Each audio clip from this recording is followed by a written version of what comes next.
Her depression was like a physical sickness. She couldn't bear it. She became harder to live with. I couldn't be around her. I made her uncomfortable, like a cat whipping up her allergies.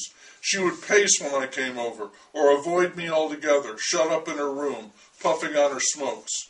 New people came to see her, calling themselves old friends and admirers. They were full of congratulations, the last thing she needed. They'd bring wine and want to sit and chat. They thought she was cool. Little did they know. Cool was something she had left far, far behind.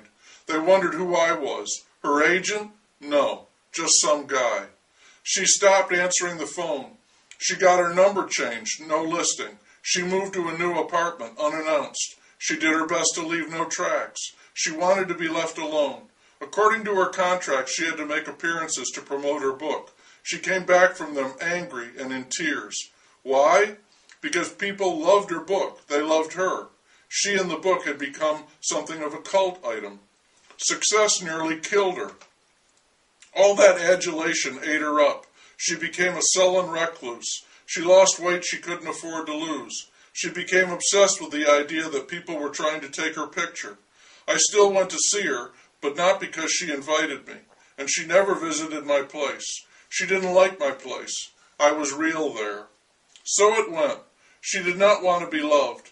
In between the horrors of public appearances and her private depression, she began to accuse me of an unspecified future crime. "You will betray me," she said one night. I tried to laugh it off. "Come on," I said. "Me? I'm in the trust department." No, she insisted on it. "You will betray me."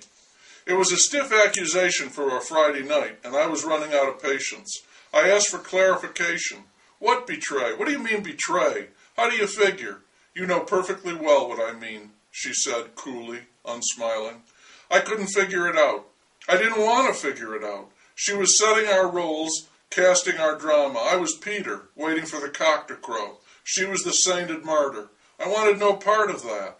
I slapped my hand down on the arm of the chair and said, "Yeah, okay, if you say so, but not tonight, okay?" And I went into the kitchen for a beer. When I came back, she was gone. The bedroom door was closed. It's hard to associate with someone who regards you as an imminent threat, let alone try to care for them. Everything I did was suspect. It was awkward, then annoying. It was so complicated. Visiting her was hell, but when I thought about not going over, I knew I had to, because failure to show would constitute a fulfillment of her curse. Besides, I wanted to see her. I was trapped. The longer it went on, the more I could see that she was right. It would have to come true, because that was what she wanted. She would drive me to it. She needed it. I didn't. I still wanted her, or what I thought was her, my fantasy. But it finally hit me. What she'd said was not a prediction or even an accusation. It was an order. It was what she wanted. And I would give her that, my final offering. Her second book, a publishing sensation coming so soon after the first, drove this home. She became other people's fantasy, maybe her own fantasy. It brought me back to reality. I'm talking about Mr. Death. It was us again, reproduced with the utmost transparency and fidelity, a good ear, and the fevered imaginings of her brain. I still thought that maybe a good old-fashioned orgy might have saved us then. Just bolt the door, roll up the rugs, cover the furniture, and have at it. But that didn't happen. Mr. Death was described as love over the edge, a kiss after you leap, one for the way down. In case you missed it, here is the way it began. Hello, hello, goodbye. He walked in my room again last night, Mr. Death, tall and handsome with those dark eyes, glittering hot for me, sat at the foot of my bed so suave, lit a smoke, and said, with his smile sardonic and in that fabulous baritone, "I love you, darling, cool as can be," he said, "when everyone else is gone, you'll still have me." The critics called it dark and brooding, stark and perverse, also lousy. They hated it. Mixing sex, death, and love was too much, but she didn't need their approval anymore. It sold like pet rocks. I didn't like the book. I didn't know about the artistic quality, but when I read it, every word was about the end of us. There was one poem about unicorns. It began with a young girl's love of unicorns, how she collected figurines and how they symbolized love, beauty, magical powers, and purity. But then it ended. But it ended, and then I found my unicorn. He gored me with his horn, crying love while I died. The next move was mine. I kept my eyes open for an opportunity. It came in the mail, an invitation to the opening of an art gallery. She regarded art as a scam second only to religion and pop music, which were tied for first. She would have to attend the opening, just as censors must view all the pornographic movies. My date for the evening, easily arranged, was someone I had come to know through business contacts. She was what is known as a model and an aspiring actress. On this particular evening, she wore a very red dress, which simply sang as it lay against her tan, smooth skin. The dress was cut low on top and slit high from the bottom, making her look like quite the bundle of fun. And was she ever? With a giggle, she insisted that we each do 2 lines apiece before we left her apartment, and I won her over when I produced Ben Franklin to do the job. I don't believe in drugs, but I sacrificed that conviction to the spirit of the evening, which was, after all, deceit and betrayal. My date and I arrived, and the setting was perfect. The gallery was packed. She hated crowds. Everyone was holding on to a drink, eyes aglitter, looking around to see who might attend. People were standing in line to sign the guest register, flipping back to see who had attended.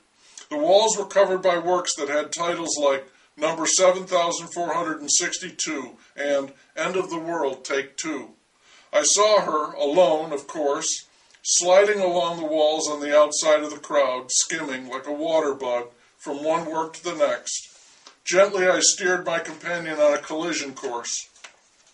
She was surprised to see me, and with another who looked like that, but she showed none of it, other than an instant when the questioning look flashed into her eyes.